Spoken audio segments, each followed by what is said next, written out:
আসসালামু আলাইকুম দর্শক। সাম্প্রতিক বাংলাদেশের নানা বিষয় নিয়ে আজকে আমাদের সঙ্গে আলোচনায় আছেন রাজনৈতিক বিশ্লেষক।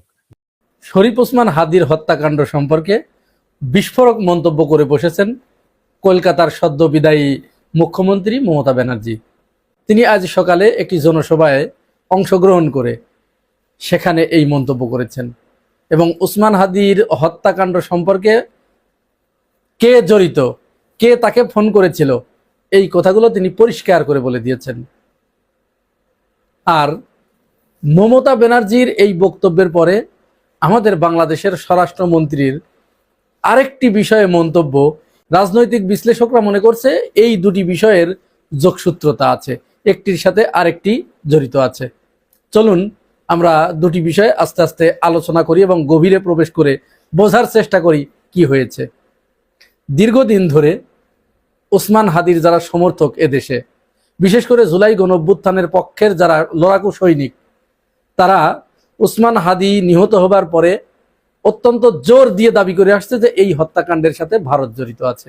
ভারতীয় গোয়েন্দা সংস্থা রয়ের প্রকাশ্য মদদে, প্রকাশ্য সহযোগিতায়, তাদের বিশাল ডিলিংসের মাধ্যমে বাংলাদেশের কেউ এই কাজটি করে দিয়েছে, যার কারণে আজও পর্যন্ত ওসমান হাদির হত্যাকারীদের গ্রেপ্তার হয়েছে কিন্তু বিচার হচ্ছে না। সেই সাগর রুনির মতো তদন্ত রিপোর্ট বারবার পিছাচ্ছে। সাগর রুনির হত্যাকাণ্ডের তদন্ত রিপোর্ট এ পর্যন্ত সম্ভবত 149 বার পেছানো হয়েছে, কিন্তু আজ হোক কাল হোক এই হত্যাকাণ্ডের ক্লু উদ্ঘাটন হবেই হবে এবং তারই একটা ইঙ্গিত কিন্তু মমতা ব্যানার্জি আজকে দিয়ে দিয়েছেন। আচ্ছা, মমতা ব্যানার্জি কি বলেছেন আগে তার মুখ দিয়ে আসুন আমরা একটু শুনি, তারপরে আমরা ওই বিষয়ে একটু কথা বলি। বাংলাদেশ থেকে একটা বড় খুনিকে এসটিএফ অ্যারেস্ট করেছিল, জেনে রাখুন। যা নিয়ে বাংলাদেশে অনেক রেভলিউশন হয়েছিল। অন্য দেশের কথা আমি বলছি না, আমার বলার অধিকার নেই, কিন্তু আমি যেটা বলছি পয়েন্টটা, তারপরে তারা মেঘালয় দিয়ে বাংলায় চলে আসে। বাংলায় যখন চলে আসে তখন আমাদের এসটিএফ তাকে ধরে, এটা তাদের ক্রেডিট। তারপরে হোম মিনিস্টার নিজে আমাকে ফোন করে বলছেন, এতদিন তো কই আমি বলিনি, মুখ করিনি, আজকে অত্যাচারের শেষ সীমায় গেছেন বলে। কারণ এটা জানে, আমি এখনো নামটা বলছি না ভদ্রতা করে, বাংলাদেশের লোক উত্তাল হয়ে যাবে। আমি সেটা চাই না, আমি দেশকে ভালোবাসি, না বলবো না দেশের স্বার্থে। কি বললেন, आप थोड़ा आपको बंगाल पुलिस को बोल दो ये बात बाहर में नहीं कहने के लिए, ये देश के लिए है। কাকে দিয়ে খুন করিয়েছিলেন, কার কার নাম বেরিয়েছিল, আজ গভর্নমেন্ট চেঞ্জ হলেও মনে রাখবেন আমি তো সবটাই জানি। তাহলে পরিষ্কার করে তিনি বললেন, যেদিন ওই ফয়সাল এবং আলমগীর মেঘালয় থেকে গ্রেপ্তার হলো, গ্রেপ্তার হবার সাথে সাথে ভারতের কেন্দ্রীয় স্বরাষ্ট্রমন্ত্রী অমিত শাহ মমতা ব্যানার্জিকে ফোন দিয়ে বলেছিলেন যে দিদি খবরদার, এটা নিয়ে তুমি আর মাথাচাড়া দিও না, এটা নিয়ে তুমি আর কোনো নাড়াচাড়া করো না, এটা তুমি এইখানেই চেপে যাও, নামটা তুমি বলো না। আজ মমতা ব্যানার্জি তার উপরে যখন অত্যাচারের স্ট্রিম রোলার চালানো হচ্ছে, মমতা ব্যানার্জি হেরে যাবার পরে তৃণমূল এবং সেখানকার মুসলমানদের উপরে যেভাবে নির্যাতন নিষ্পেষণ শুরু হয়েছে, এইগুলো দেখে তিনি আর ঠিক থাকতে পারেন নাই, নিজেকে স্থির রাখতে পারেন নাই, তিনি এই কথাটি বলে ফেলেছেন। তবে তিনি কারো নাম বলেন নাই, কিন্তু মমতা ব্যানার্জি বলেছে যে এই হত্যাকাণ্ড কে করেছে আমি প্রত্যেকের নাম জানি, কারা এর সাথে জড়িত, কাকে দিয়ে করানো হয়েছে, প্রত্যেকের নাম আমি জানি, কিন্তু আমি নামটি বলছি না, সময় সুযোগ এলে অবশ্যই ভবিষ্যতে আমি এই নামটি প্রকাশ করে দিব। এবং তখন সাংবাদিকরা বলছে, দিদি নামটি বলুন, নামটি বলুন।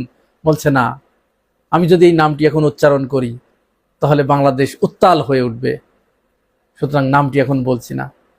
তাহলে আমরা ধারণা করতে পারি ওসমান হাদি হত্যাকাণ্ড সংঘটিত হবার পরে ডাকসুর নেতৃত্বে, জুলাই গণঅভ্যুত্থানের পক্ষের শক্তিদের নেতৃত্বে ভারতীয় দূতাবাস কিন্তু ঘেরাও করতে যাওয়া হয়েছিল, আপনাদের মনে আছে নিশ্চয়। তার মানে কি, এরা নিশ্চিত হয়েই কিন্তু সেখানে গিয়েছিল এবং এরা জানে এই কাজ ভারতীয় দূতাবাসের মাধ্যমেই ভারত সরকার বাংলাদেশের কাউকে, কোনো দালালকে, কোনো গাদ্দারকে দিয়ে এই কাজটি করিয়েছে, এরা জানতো। এবং তাদের অভিযোগ কিন্তু পরিষ্কার, সেই অভিযোগেরই সত্যতা কিন্তু আজকে প্রমাণ হয়ে গেল। মমতা ব্যানার্জি তার সত্যতা প্রমাণ করলেন।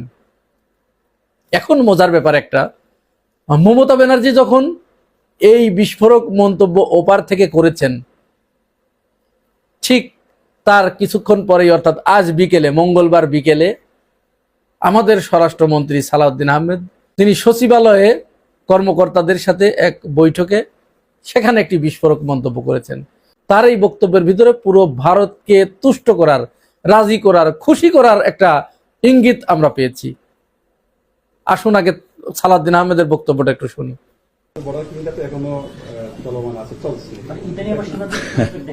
আপনারা যেটাকে বর্ডার কিলিং বলছেন সে সম্পর্কে যদি আপনারা বিস্তারিত জানেন তাহলে খুশি হব। বর্ডার কিলিং হচ্ছে যদি অন্য দেশের বাহিনী কর্তৃক আমাদের সীমান্তে অথবা জিরো লাইনে এসে যদি কিলিং করে সেটাকে আমরা বর্ডার কিলিং বলতে পারি। যদি আমাদের সীমানার অভ্যন্তরে এবং তাদের সীমানার অভ্যন্তরে কোন রকমের কোনো অপরাধে জড়িত থাকে কেউ, ইললিগ্যাল ট্রেসপাস করে যায় কেউ, সেটা তারা কিভাবে অ্যাড্রেস করবে সেটা তাদের দেশীয় আইনে করবে। আচ্ছা, এই যে সালাউদ্দিন আহমেদ যে বক্তব্য দিলেন সীমান্ত হত্যাকাণ্ডের ব্যাপারে, বিএসএফ কর্তৃক বাংলাদেশিদেরকে সীমান্তে নির্বিচারে হত্যা, এটি কিন্তু আজকের বিষয় নয়, দীর্ঘদিন ধরে এই বিষয়টি চলে আসছে। এ ব্যাপারে অনেক বৈঠক হয়েছে, চিঠি চালাচালি হয়েছে, কথা হয়েছে, ওয়াদা করেছে, ওয়াদার বরখেলাপ বারবার হয়েছে, কিন্তু আজ পর্যন্ত এই সীমান্ত হত্যা বন্ধ হয়নি। কিন্তু আজ সালাউদ্দিন আহমেদ তিনি তার বক্তব্যের মাধ্যমে মূলত বিএসএফকে বা ভারতকে একটা দায় মুক্তি দিয়ে দিলেন। তিনি বললেন যে না, আপনি বর্ডার কিলিং বলার আগে বর্ডার কিলিং সম্পর্কে আপনাকে জানতে হবে। আপনি যদি জানেন, সাংবাদিকদের বলছে যে আপনারা যদি বর্ডার কিলিং সম্পর্কে বিস্তারিত জেনে কথা বলেন তাহলে আমি খুশি হব। তিনি বর্ডার কিলিং এর একটা সংজ্ঞা দিয়েছেন, বলছেন যে তাদের দেশের ভিতরে বা সীমানার ভিতরে অথবা আমাদের সীমানার ভিতরে কেউ যদি অপরাধ সংগঠিত করতে যেয়ে মারা যায় তাহলে এটাকে তো বর্ডার কিলিং বলা হয় না। সালাউদ্দিন আহমেদ স্বরাষ্ট্রমন্ত্রী, তিনি কি বুঝাতে চান এটি কিন্তু এদেশের মানুষ বোঝে। তিনি মূলত তার এই বক্তব্য দুইটা কারণে তিনি এই বক্তব্য দিয়েছেন বলে ধারণা করা হয়। নাম্বার ওয়ান, মমতা ব্যানার্জি যে হুঁশিয়ারিটি ওপার থেকে উচ্চারণ করেছেন যে আমরা প্রত্যেকের নাম জানি, কাকে দিয়ে এই কাজটি করিয়েছেন, অমিত শাহকে উদ্দেশ্য করে বলেছেন, কাকে দিয়ে আপনি এই কাজটি করেছেন আমরা সব জানি, আমি প্রত্যেকের নাম জানি, আমি নাম বলে দেব। হয়তো হতে পারে স্বরাষ্ট্রমন্ত্রীর ভিতরে কোনো ভয় বা কম্পন শুরু হয়েছে, তিনি হয়তো আগাম কোনো ঝড়ের বার্তা তিনি বুঝতে পেরেছেন, তিনি কোনো সতর্ক সংকেত হয়তো তিনি পেয়েছেন, যার কারণে তিনি আগেই একটু তোষামোদ করে নিলেন, একটু তেল মর্দন করে নিলেন, যাতে তারা একটু শান্ত হয়, ওই নামটা যেন আর উচ্চারিত না হয়। কারণ হয়তো এইখানে এমন কারো নাম চলে এসেছে যে নামটি স্বরাষ্ট্রমন্ত্রীর জন্য অথবা বিএনপি সরকারের জন্য অত্যন্ত বিব্রতকর পরিস্থিতির দিকে ঠেলে দেবে। সুতরাং এই সুযোগে তিনি ভারতকে একটু তৈলমর্দন করে বর্ডার কিলিং সম্পর্কে তাদেরকে দায় মুক্তি দিয়ে তিনি ওইখানে একটু ছুরি ফেললেন বা একটা ইঙ্গিত তিনি ওখানে দিলেন যে আমরা তোমাদের পাশে আছি, চুপ থাকো, কথা বলো না। আর নাম্বার দুই হতে পারে স্বরাষ্ট্রমন্ত্রীর এই বক্তব্য তিনি তার নিজ দায়িত্ব পালন করতে হয়তো চরমভাবে ব্যর্থ হচ্ছেন। এক্ষেত্রে তার আর কোনো কিছুই করার নাই। এই বর্ডার কিলিং বন্ধ করতে তার যে প্রচেষ্টা ছিল সবকিছুই শেষ করে ফেলেছেন। এইখানে তিনি গুনে পড়ে দেখেছেন এর আগে যারা স্বরাষ্ট্রমন্ত্রী ছিল তারাও কিছু করতে পারে নাই, তিনিও কিছু করতে পারবেন না। সুতরাং কিছু করতে পারবেন না মানে আলটিমেটলি দায়টা যখন তার ঘাড়ে এসে পড়বে তখন তো এই দায়টা অবমুক্ত করতে হবে। সেই দায় মোচন থেকে দায় এড়ানোর তাগিদেই তার উপরে যাতে কোনো দায় দায়িত্ব না আসে, কোনো দোষ না আসে, সুতরাং তিনি আগে ভাগেই বলে দিলেন যে কোনটি সীমান্ত হত্যা এটি আগে আপনাদেরকে বুঝতে হবে। সবগুলোই সীমান্ত হত্যা নয়, এটি বর্ডার কিলিং নয়, এখানে বর্ডার কিলিং হচ্ছে না, পরিষ্কার করে কিন্তু বলে দিয়েছেন বর্ডার কিলিং হচ্ছে না। অথচ ফেলানির লাশ যখন কাঁটাতারে ঝুলেছিল ওইটা কি বর্ডার কিলিং ছিল না? ওটা কি অপরাধ সংগঠন করতে গিয়ে? স্বর্ণা দাসের হত্যাকাণ্ডটি এটা কি বর্ডার কিলিং ছিল না? সবই কি ওই দেশে অপরাধ সংগঠিত করতে গিয়ে এদেশের জনগণ নিহত হয়েছে? এমনকি স্বরাষ্ট্রমন্ত্রী আপনি নিজেই দীর্ঘদিন জোরপূর্বক অপহরণের শিকার হয়ে যদি আপনার বক্তব্য সঠিক হয়ে থাকে, আপনি সেখানে আপনাকে পাচার করে দেওয়া হয়েছিল, পাঠিয়ে দেওয়া হয়েছিল, আপনাকে কি সেই দেশের আইন আদালত এগুলো মোকাবেলা করতে হয় নাই? তাহলে এই আইন কানুন কেন? যদি কেউ অবৈধভাবে অনুপ্রবেশ করে থাকে বা অপরাধ সংগঠন করে থাকে, তাহলে তো সেখানে তার আইন কানুন আছে, সেই আইনের ভিতর থেকে তার বিচার হবে, যেটি আপনার ক্ষেত্রে হয়েছিল। পৃথিবীর কোন দেশে এই আইন আছে যে কেউ একজন অন্য দেশের ভিতরে ঢুকলেই তাকে সাথে সাথে গুলি করে মেরে ফেলতে হবে? আছে? সুতরাং স্বরাষ্ট্রমন্ত্রীর এই বক্তব্য কাকে খুশি করার জন্য এবং কার মুখ বন্ধ করার জন্য, এটি বুঝতে আমার মনে হয় খুব বেশি জ্ঞানী হবার দরকার নেই। প্রিয় ভাই ও বোনেরা, আপনাদের কাছে কি মনে হয় জানাবেন মন্তব্যের ঘরে। হাদিকে, শরীফ ওসমান হাদিকে কারা খুন করেছে, কারা খুন করিয়েছে, এটি আজকে ভারতের পশ্চিমবঙ্গের মমতা ব্যানার্জির যে বক্তব্য আমরা শুনেছি, সাবেক মুখ্যমন্ত্রী পশ্চিমবঙ্গের, তিনি স্পষ্ট করে আজকে যেসব কথা বলেছে, আমাদের আর কোনো কিছু বুঝবার বাকি নেই। বাংলাদেশ যে কতটা অনিরাপদ, বাংলাদেশের মানে মানুষ যে কতটা অনিরাপদ, এটি আজকে সম্পূর্ণভাবে প্রকাশ পেয়েছে মমতা ব্যানার্জির মুখের কথায়। মমতা ব্যানার্জি কিন্তু তার যে কথার যে থ্রোয়িংটা ছিল, এখানে বিন্দু পরিমাণ আমি অন্য কোনো অভিনয় পাইনি, অথবা কোনো ধরনের পলিটিক্যাল রেটোরিক্যাল স্টেটমেন্ট দেয় মাঝে মধ্যে, সেরকম কোনো কিছু ছিল না। তিনি খুব স্পষ্টভাবেই তার দেশের নিরাপত্তা এবং আন্তর্জাতিক সম্পর্ককে মাথায় রেখে তিনি যেভাবে ইঙ্গিতপূর্ণ কথা বলেছেন যে শরীফ ওসমান হাদির যারা খুনি, তারা যখন ভারতে মেঘালয় সীমান্ত দিয়ে পার হয়ে গিয়েছে, আমাদের ইন্টারিম গভর্নমেন্টের আমলে, আসছি আমি, কারা এর জন্য দায়ী, বাংলাদেশের পক্ষে কারা দায়ী সেটা আমি বলছি। তবে যারা দেখছেন বন্ধুরা, আজকে ওসমান হাদির বিচার কেন হচ্ছে না, এটাও এখানে একই সূত্রে গাথা, এবং হবেও না, এটিও আমি আপনাদেরকে বলছি। শেষ পর্যন্ত আমার ভিডিওটি দেখবেন। এটি শুধুমাত্র কথার কথা, আমি জীবনের ঝুঁকি নিয়ে আপনাদের সাথে এই কথাগুলি বলছি। কারণ হলো, আজকে ওসমান হাদির বিচার যদি না হয়, কালকে আপনার ভাইয়ের বিচার হবে না, আমার হত্যার বিচার হবে না, কারো হত্যাকাণ্ডের বিচার হবে না, এটি ইঙ্গিত করছে। এবং যারা হত্যাকাণ্ড ঘটিয়ে গেছে, তারা আরো সাহস পাবে এই ওসমান হাদির মতো এমন ভারতের যে শোষণ বিদ্বেষী ছিল, ভারতের শোষণের বিপক্ষে যেভাবে কথা বলেছিল, এবং ভারত যে আমাদের দেশে কতটা মানে নগ্নভাবে বিভিন্ন হস্তক্ষেপ করে শেষ পর্যন্ত মানুষের জীবন নিয়ে খেলা করতে দ্বিধাবোধ করেনি। আমাদের বাংলাদেশে যে বিভিন্ন ধরনের মানুষের এরকম খুন করার প্রবণতাকে পর্যন্ত তারা নিয়ন্ত্রণ করে পরিকল্পনা মাফিক মানুষকে খুন করতে পেরেছে বা করার মতো সেই সক্ষমতা রেখেছে, এটি আমাদের দেশের জন্য ভয়াবহ একটি বিপদজনক ভবিষ্যতের ইঙ্গিত দিচ্ছে। মেঘালয় সীমান্ত পার হয়ে যেটি বলেছেন মমতা ব্যানার্জি, যে ওই পারে যাওয়ার পর স্বরাষ্ট্রমন্ত্রী ভারতের অমিত শাহ, যার সাথে পশ্চিমবঙ্গের সরকারের সাথে বিজেপি সরকারের সম্পর্ক একদম খুবই খারাপ এবং খুবই ভয়ঙ্কর, সেই অমিত শাহ বাংলাদেশের খুনির পক্ষে ফোন দিয়ে মমতা ব্যানার্জিকে বলতেছে, এই খুনি যে মেঘালয় হয়ে পশ্চিমবঙ্গে আপনার রাজ্যে এসছে, এটি যেন কোনোভাবে বাংলাদেশের মানুষ অথবা অন্য কেউ যাতে না জানে, এমন নির্দেশনা বলুন আর অনুরোধ বলুন তিনি করেছেন। স্পষ্ট যে ভারতের সরকার ওসমান হাদিরকে হত্যার পেছনে সবভাবে পরিকল্পনা থেকে শুরু করে সবকিছুর মধ্যে তাদের হস্তক্ষেপ ছিল। কিন্তু কারা ঘটিয়েছে, বাংলাদেশের পক্ষে কারা এটা নিয়ে কাজ করেছে, এটা বুঝবার বাকি আছে, বুঝবার বাকি নাই। আপনারা জানান, কমেন্টে লিখুন কারা এই হত্যাকাণ্ডের পেছনে দায়ী, আপনারা লিখুন। এবং এটা কেন, কারণ হলো সরাসরি যে ভারতের আধিপত্যবাদের বিরুদ্ধে আমাদের ওসমান হাদি যে কতটা সোচ্চার ছিল, এবং তিনি বারবার ওসমান হাদি বলে গেছেন যে এদেরকে যদি আমরা আমাদের দেশ থেকে নিবারণ করতে না পারি, তাহলে আমাদের দেশের সার্বভৌমত্ব এবং গণতন্ত্র যতই 24 ঘটুক, কখনোই তার জায়গায় বেশি দিন থাকবে না। এক হাদি চলে গেছে, লক্ষ হাদি কিন্তু সে তৈরি করে গেছে। হাদি ম্যাটার ছিল না, হাদির মুখ খারাপ ছিল, হাদি খুব খারাপ মানুষ ছিল, হাদি একজন অমানুষ ছিল, সব ঠিক আছে, কিন্তু হাদি ভারত নিয়ে যে কথাগুলি বলে গেছে সব কি ফেলে দেওয়ার মতো?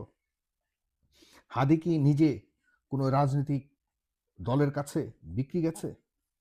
হাদি কি কোনোদিন বাংলাদেশের বিরুদ্ধে অবস্থান করেছে? হাদি কোনোদিন কি কোনো মানে সরকারের কাছে নিজের মাথা বিক্রি করেছে? আই মিন কোনো দলের কাছে মাথা বিক্রি করে শুধুমাত্র ক্ষমতার রাজনীতি করার কথা বলে গেছে? বলে যায়নি। আজকে যারা হাদির হত্যাকে, আমি গতকালকে অনেকদিন পর আমাকে একজন জিজ্ঞাসা করছে, ভাই হাদি হত্যাকাণ্ডের বিচারের খবর কি? আমি গতকালকে দেখেন কি কাকতালীয় একটা ম্যাটার, অনেকদিন পর গতকালকে আমি হাদি হত্যাকাণ্ডের পর হাদির হত্যাকাণ্ডের বিষয়ে কম না হলেও 50টা ভিডিও করেছে।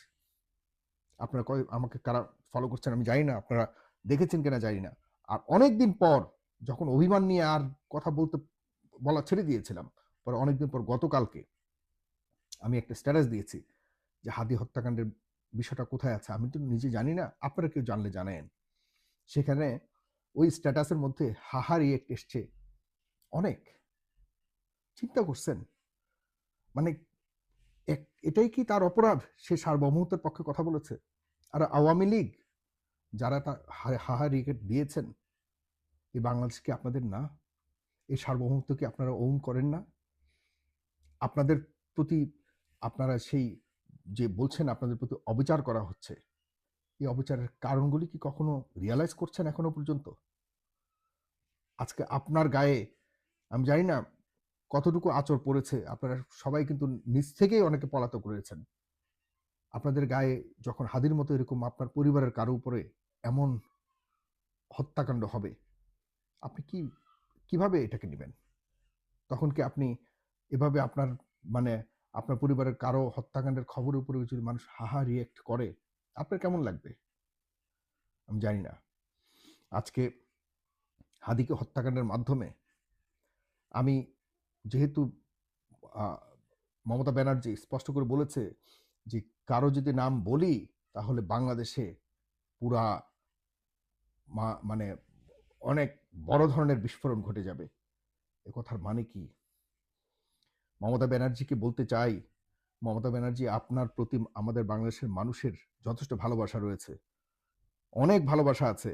কারণ আপনি আপনার রাজ্যে মুসলিম হিন্দু সবাইকে নিয়ে আপনি একটি সুন্দর পরিবেশ নিয়ে থাকার চেষ্টা করেছেন। আপনার এখানে হয়তো পলিটিক্যাল স্ট্যান্ডবাজি থাকতে পারে, আপনি মুসলিম ভোট পাওয়ার জন্য করতে পারেন, বাট বিনিময়ে কি পাচ্ছে মুসলিমরা?